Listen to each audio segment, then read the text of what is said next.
Salam alaikum, ihr Lieben. Willkommen auf meinem Kanal zu diesem neuen Gesundheitsvideo von mir.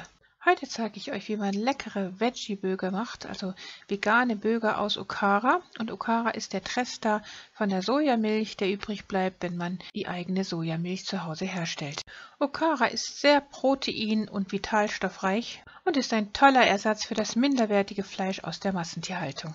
Man könnte diese Burger vegetarisch oder auch vegan herstellen. In diesem Fall habe ich sie jetzt vegan hergestellt, ohne Eier. Das hier ist jetzt Okara, der Trester von der Sojamilch, der übrig geblieben ist. Und hier sehen wir jetzt die Chia-Samen. Die haben wir jetzt hier vermahlen in der Kaffeemühle und die werden wir jetzt dazugeben, denn die sorgen auch unter anderem dafür, dass die Burger am Ende zusammenhalten. Meine Enkeltochter wollte hier unbedingt helfen, deshalb dauert das hier ein bisschen länger jetzt mit der ganzen Prozedur. Khair inshallah. Die gemahlenen Chiasamen, die könnte man theoretisch auch mit Flohsamenschalenpulver ersetzen, aber ich war da zu diesem Zeitpunkt eben nicht zu Hause und hatte eben nur die Chiasamen zur Hand. Deshalb habe ich die genommen, aber wie gesagt, besser wäre es, die Flohsamenschalen zu nehmen, aber auch die Chiasamen eignen sich gut, denn sie schmecken relativ neutral. Und wie wir jetzt gesehen haben, kommt noch eine gehackte Zwiebel hinzu und ebenso einige gepresste Knoblauchzehen. Dann haben wir hier Biogemüsebrühe, Kräuter der Provence, schwarzer Pfeffer, Oreganum. Das hier ist Methi, also Boxhornklee, Kurkuma, Himalaya-Salz und Paprika und oder Chili. Die Gewürze kommen dann dazu, aber man könnte auch variieren natürlich, je nachdem, was man gerne in solchen veganen Burgern hätte. Und dann kommen noch hier gefriergetrocknete Kräuter hinzu. Man könnte auch frische Petersilie zum Beispiel hinzugeben. Ich hatte hier alles mehr oder weniger nach Gefühl gemacht in diesem Rezept. Deswegen hatte ich hier jetzt meine selbstgemachte Sojamilch noch hinzugegeben, immer wieder etwas und dann wieder weiter gerührt, um zu sehen, wie flüssig oder fest der ganze Teig werden sollte. Der Teig darf natürlich nicht zu weich werden, also man sollte nicht zu viel Flüssigkeit hinzugeben. Abgesehen jetzt von der gesunden Sojamilch könnte man auch einfach nur Wasser hinzugeben.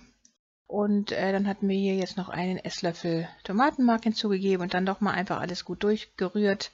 Wichtig ist eben, dass der Teig eine relative feste Konsistenz am Ende hat. Und man kann ihn dann auch nochmal 10 Minuten ruhen lassen, denn die Chiasamen werden noch etwas aufquellen, wodurch der Teig dann auch nochmal etwas mehr an Festigkeit gewinnt. Sobald das getan ist, können wir jetzt die Burger formen in der Hand.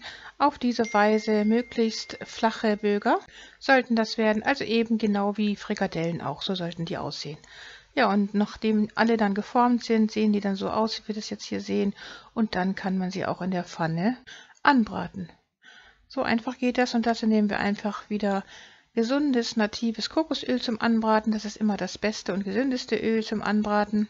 Und dann werden die Burger einfach auf mittlerer Flamme goldgelb von beiden Seiten gleichmäßig angebraten. Genauso wie man das eben mit ganz normalen Frikadellen tun würde. Allerdings sind diese Burger ein wenig zerbrechlich im Vergleich zu Fleischfrikadellen, weil sie eben keine Eier haben im Teig und weil eben kein Flohsamenschalenpulver drin ist. Deshalb möchte ich empfehlen, dass ihr mindestens Flohsamenschalenpulver hineingebt, für die, die es eben nur vegan haben möchten.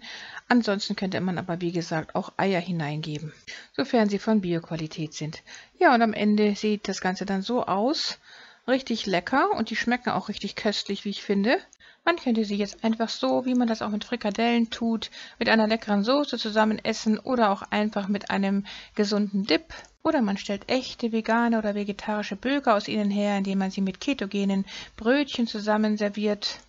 Wie man das gerne möchte, Tatsache bleibt, dass diese veganen Burger aus Okara sehr gesund sind, denn das geschmacksneutrale Nebenprodukt der Sojamilch ist reich an Ballaststoffen, Stärke, vollwertigem Eiweiß und gut resorbierbarem Eisen. Gemüsebratlinge aus Okara können eine gesunde Ernährung enorm aufwerten, weil sie sehr eiweiß- und vitalstoffreich sind.